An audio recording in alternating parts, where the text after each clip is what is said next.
TB. Krishnappa ಅವರು ನಂದೀಶ್ ಅವರ ಹುಟ್ಟುಹಬ್ಬದ ಒಂದು ಅವ್ರಿಗೆ ಆಶೀರ್ಸಬೇಕು. ನಂದೀಶ್ ಅವ್ರಿಗೆ ಜನ್ಮದಿನದ ಶುಭಾಶಯಗಳು ಹೇಳ್ತಾ, ಸದಾ ಸಮಾಜಮುಖಿ ಕೆಲಸಗಳನ್ನ ಮಾಡ್ತಾ ವೃದ್ಧಬ್ಬನ ವಿಶೇಷವಾಗಿ ಅರ್ಥಪೂರ್ಣವಾಗಿ ಯಾವಾಗಲೂ ಆಚರಿಸ್ತಾ ಬಂದಿದ್ದಾರೆ. ಇಷ್ಟು ದಿನ ಶವಪೆಟ್ಟಿಗೆ ಎಲ್ಲರಿಗೂ ಅನುಕೂಲ ಆಗಲಿ ಅಂತ ಮಾಡಿದ್ರು. ಅಂದರೆ ಫ್ರೀಜ್ ಆಗಿ ಬಡವರು ಅದನ್ನು ತಗೊಳ್ಳಿಕ್ಕೆ ಕಾಸು ಜಾಸ್ತಿ ಆಗ್ತದೆ. ತುಂಬ ಜನ ಬಡವರು ಅದರ ಅನುಕೂಲ ಪಡೆದಿದ್ದಾರೆ. ಒಂದು ದಿನ 2 ದಿನ ಮನೆಗಳ ಮುಂದೆ ಇಡೋಕ್ಕಾಗ್ತಾ ಇರಲಿಲ್ಲ ಶವಪೆಟ್ಟಿಗೆನ. ಇಷ್ಟು ದಿನ ಸುಮಾರು 5-6 ವರ್ಷದಿಂದ ಅಲ್ವಾ? 5-6 ವರ್ಷ ಆಯ್ತು. 5 ವರ್ಷ, ಇವತ್ತಿಗೆ 5 ವರ್ಷ. 5 ವರ್ಷ.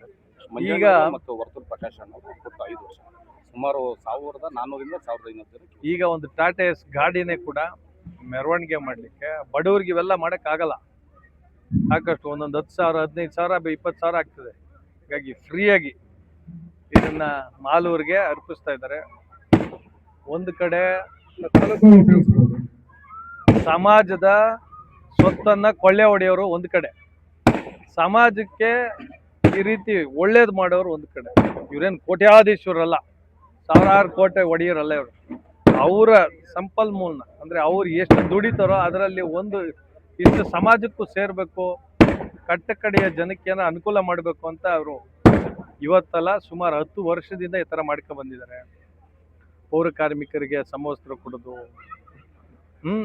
ಪ್ರತಿ ವರ್ಷನೂ ಮಾಡ್ತಾರೆ. ಹೀಗಾಗಿ ಇದೊಂದು ನಮಗೆ ನಂದೀಶ್ ಅವರ ಜೊತೆಯಲ್ಲಿರ್ಲಿಕ್ಕೆ ನಮಗೆ ಒಂದು ಖುಷಿ ಆಗ್ತದೆ. ನಂದೀಶ್ ಅವ್ರು ನಮ್ಮ ಸ್ನೇಹಿತ ಅಂತ ಹೇಳ್ಕೊಳ್ಳಿಕ್ಕೆ ನಮಗೂ ಕೂಡ ಹೆಮ್ಮೆ. BJPಯ ನಗರ ಘಟ್ಟದ ಅಧ್ಯಕ್ಷರು ಕೂಡ ಅವರು. ಇನ್ನೂ ಅವರು ಬರೋ ದಿನಗಳಲ್ಲಿ ರಾಜಕೀಯವಾಗಿ ದೊಡ್ಡ ಮಟ್ಟದಲ್ಲಿ ಬೆಳೀಲಿ ಅಂತ ದೇವರಲ್ಲಿ ಕೇಳ್ತಾರೆ. ಬಗ್ಗೆ ಎಲ್ಲ ಹೇಳಿದ್ದಾರೆ. ಜಿಲ್ಲಾಧ್ಯಕ್ಷರು ನಮ್ಮ ಓಂಶಕ್ತಿ ಸಲ್ಪತಿ ಅವರು ಆಗಮಿಸಿದ್ರು. ಮತ್ತೆ ಹಿರಿಯ ಮುಖಂಡರು ಮತ್ತೆ ಸಮಾಜದ ದೊಡ್ಡ ದೊಡ್ಡ ಮುಖಂಡರೆಲ್ಲ ಭಾಗವಹಿಸಿದ್ರು. ಈಗಿನ ಉದ್ದೇಶ ಏನಂತ ಹೇಳಿದ್ರೆ ಎಲ್ಲರೂ ಬರ್ತ್ಡೇಗಳು ಮಾಡ್ತಾನೆ ಇರ್ತಾರೆ. ವರ್ಷ ಪೂರ್ತಿ ನಾವು ನೋಡ್ತಾ ಇರ್ತೀರಿ, ನೀವು ನೋಡ್ತಾ ಇರ್ತೀರಿ. ಆದ್ರೆ ಒಂದು ಸಾಮಾಜಿಕವಾಗಿ ಬರ್ತ್ಡೇ ಮಾಡುವಂತದ್ದು ಈ ಮಾಲೂರಲ್ಲಿ ಏನಾದ್ರು ನಡೀತಾ ಇದೆ ಅಂದ್ರೆ ನಂದೀಶ್ ಅವರು. ಯಾಕಂದ್ರೆ ನಿಮ್ಗೆ ಈಗಾಗಲೇ ಗೊತ್ತಿದೆ, ನಾವೇನು ಹೇಳಂಗಿಲ್ಲ, ಇದರಲ್ಲಿ ಸುಳ್ಳು ಹೇಳುವಂತ ವಿಚಾರ ಇಲ್ಲ. 10 ವರ್ಷದಿಂದ ಸಾಮಾಜಿಕವಾಗಿ ಸೇವೆ ಮುಖಾಂತರ ಬರ್ತ್ಡೇ ಕಾರ್ಯಕ್ರಮ ಮಾಡ್ತಾ ಬರ್ತಾ ಇದ್ದಾರೆ ನಂದೀಶ್ ಅವರು.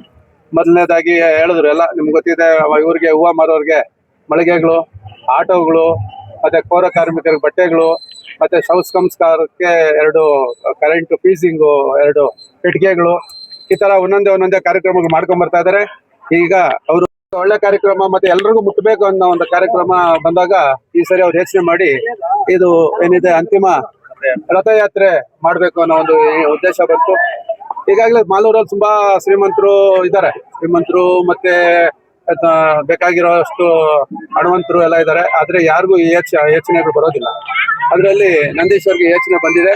ಇದು ಎಲ್ಲಾ ಸಮಾಜಕ್ಕೆ, ಇದು ಒಂದೇ ಜನಾಂಗದ್ದು ರಥಯಾತ್ರೆ ಅಲ್ಲ, ಎಲ್ಲಾ ಸಮಾಜಕ್ಕೆ, ಯಾವುದೇ ಧರ್ಮದವರು ಬೇಕಾದ್ರೂ ಉಪಯೋಗಿಸ್ಬೋದು ಉಚಿತವಾಗಿ.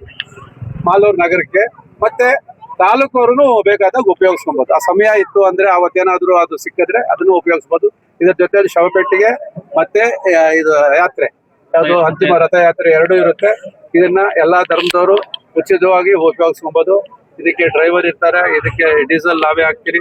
ಇದನ್ನ ನಮ್ಮ ಅಮ್ಮ ರಕ್ಷಾ ಕೇಂದ್ರ ಟ್ರಸ್ಟ್, ನಮ್ಮ ಹೀರೋ ಕಿಟ್ ಶಾಲೆ ಇದೆ DVG ರಸ್ತೆಯಲ್ಲಿ, ಅಲ್ಲಿ ಇದ್ರದ್ದು ಒಂದು ಸ್ಟ್ಯಾಂಡ್ ಇರುತ್ತೆ. ಸ್ಟ್ಯಾಂಡ್ ಅಲ್ಲಿ ಇರುತ್ತೆ. ಇದ್ರದ್ದು ನಂಬರ್ ನಾಳೆ ನಾವು ಒಂದು ವಾಟ್ಸ್ಆಪ್ ಗ್ರೂಪ್ ಅಲ್ಲಿ, ನಂದೀಶ್ ಅವ್ರ ಫೇಸ್ಬುಕ್, ವಾಟ್ಸ್ಆಪ್ ಗ್ರೂಪ್ ಅಲ್ಲಿ, ಇನ್ಸ್ಟಾಗ್ರಾಮ್ ಅಲ್ಲಿ ನಾವು ಹಾಕ್ತೀರಿ. ಆ ನಂಬರ್ ಕೊಟ್ಟಿರ್ತೀರಿ. ಆ ನಂಬರ್ಗೆ ಫೋನ್ ಮಾಡಿ ಮತ್ತೆ ನೀವು ನಿಮ್ಮ ಮುಖಾಂತರನು ನಮ್ಮ ತಾಲೂಕು ಜನಗಳಿಗೆ ತಿಳಿಸಿ ಎಲ್ರಿಗೂ ಉಪಯೋಗ ಆಗಲಿ ಅಂತ ಹೇಳ್ಬಿಟ್ಟು ಈ ಸಂದರ್ಭದಲ್ಲಿ ಕೇಳ್ಕೊಂತೀನಿ. ಮತ್ತೆ ನಂದೀಶ್ ಅವ್ರಿಗೆ ದೇವ್ರ ಭಗವಂತ ಆರೋಗ್ಯ, ಐಶ್ವರ್ಯ ಮತ್ತೆ ನೆಮ್ಮದಿ ಎಲ್ಲ ಕೊಡ್ಲಿ ಅಂತ ಈ ಸಂದರ್ಭದಲ್ಲಿ ಕೇಳ್ಕೊಂತೀನಿ.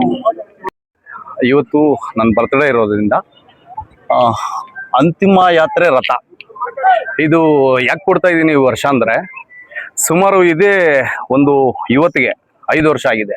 5 ವರ್ಷಕ್ಕೆ ಮುಂಚೆ ನಮ್ಮ ಮಂಜುನಾಥ್ ಗೌಡರು ಮತ್ತು ಪ್ರಕಾಶ್ ಅಣ್ಣವ್ರು, ವರ್ತೂರ್ ಪ್ರಕಾಶ್ ಅಣ್ಣವ್ರು ಬಂದು ಫೀಸರ್ ಬಾಕ್ಸ್ ಅಂದ್ರೆ ಐಸ್ ಬಾಕ್ಸು ಅದು ಸುಮಾರು ನಮ್ಮ ತಾಲೂಕಿಗೆ ಎಲ್ಲ ಮಾಲೂರು ಟೌನ್ ಆಗ್ಬೋದು ತಾಲೂಕಿಗೆಲ್ಲ ಸುಮಾರು ಒಂದು 1400 ಜನದಿಂದ 1500 ಜನಕ್ಕೆ ಯೂಸ್ ಆಗಿದೆ.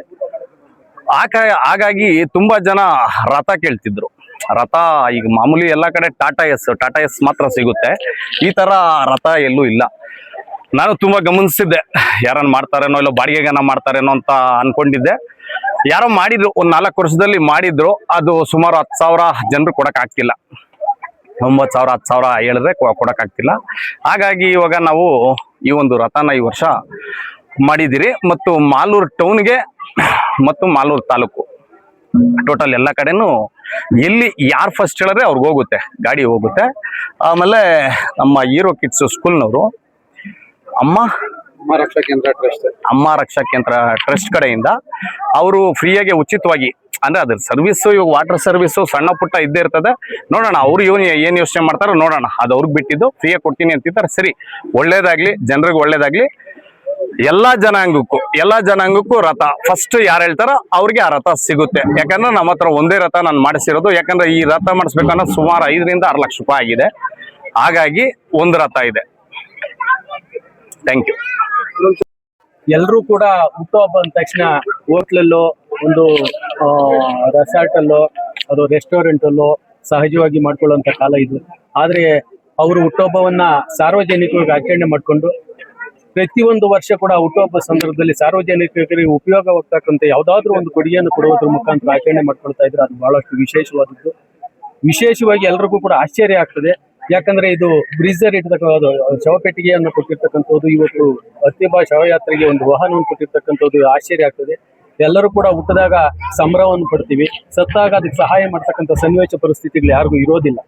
ಆದ್ರೆ ಅವರವರ ಧಾರ್ಮಿಕತೆಗೆ ತಕ್ಕಂಗೆ, ಅವರ ನಂಬಿಕೆಗೆ ತಕ್ಕಂಗೆ ಅವರ ಅಂತಿಮ ಯಾತ್ರೆ ಕೂಡ ಗೌರವಯುತವಾಗಿ ಅವ್ರನ್ನ ಕಳಿಸ್ಕೊಡ್ತಕ್ಕಂಥದ್ದು ನಮ್ಮ ಮಾನವ ಧರ್ಮ ಆಗಿದೆ. ಹಾಗಾಗಿ ಯಾರೂ ಮಾಡದೇ ಇರ್ತಕ್ಕಂಥ ಒಂದು ಕೆಲಸವನ್ನ ನಾನು ಮಾಡೋದ್ರ ಮುಖಾಂತರ ನನ್ನ ಹುಟ್ಟುಹಬ್ಬವನ್ನ ಸಾರ್ಥಕವಾಗಿ ಆಚರಿಸ್ಕೊಳ್ಬೇಕಂತಕ್ಕಂಥ ಅವ್ರ ಮನೋಭಾವನೆಗೆ ಅವರ ಸ್ನೇಹಿತರಾಗಿ ಹಿತೈಷಿಗಳು ಬಂಧುಗಳೆಲ್ಲ ಕೂಡ ಬೆಂಬಲ ಕೊಟ್ಟು ಇವತ್ತು ನಾವೆಲ್ಲರೂ ಕೂಡ ಇಲ್ಲಿ ಭಾಗವಹಿಸಿದ್ದೀವಿ. ಈ ಸಂದರ್ಭದಲ್ಲಿ ಅವರಿಗೆ ಆಯುಷ್ ಆರೋಗ್ಯ ಭಾಗ್ಯಗಳು 100 ಕಾಲ ಇರಲಿ. ಇಂಥ ಸೇವೆ ಮಾಡ್ತಕ್ಕಂಥ ಇನ್ನು ಹೆಚ್ಚಿನ ಅಧಿಕಾರ, ಒಂದು ಶಕ್ತಿ, ಆರೋಗ್ಯ ಅವರಿಗೆ ಭಗವಂತ ಕರುಣಿಸ್ಲಿ ಅಂತ ಎಲ್ಲ ಸ್ನೇಹಿತರಿಗೆ ಪರವಾಗಿ ನಾನು ಶುಭ ಹಾರೈಸಿ ಈ ಒಂದು ಅವರು ಸಾರ್ಥಕವಾದಂತಹ ಒಂದು ಕೊಡುಗೆಯನ್ನ ಸಾರ್ವಜನಿಕರು ಒಳ್ಳೆ ರೀತಿಯಲ್ಲಿ ಬಳಸ್ಕೊಂಡು ಅವರು ಕೂಡ ಇವರಿಗೆ 100 ಕಾಲ ಆಯುಷ್ ಆರೋಗ್ಯ ಭಾಗ್ಯಗಳನ್ನ ನೀವು ಶುಭ ಕೋರಬೇಕು ಅಂತ ವಿನಂತಿಸಿ ಅವರಿಗೆ ಈ ಸಂದರ್ಭ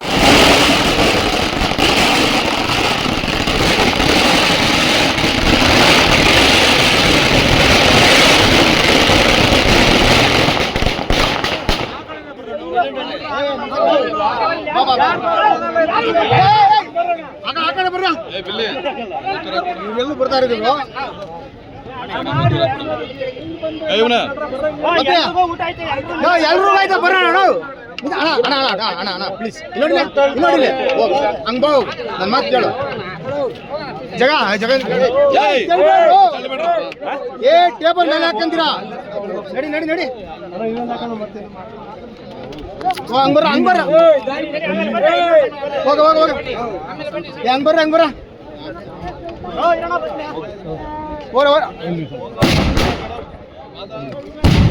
ಹಂಗ್ ಬರ್ರ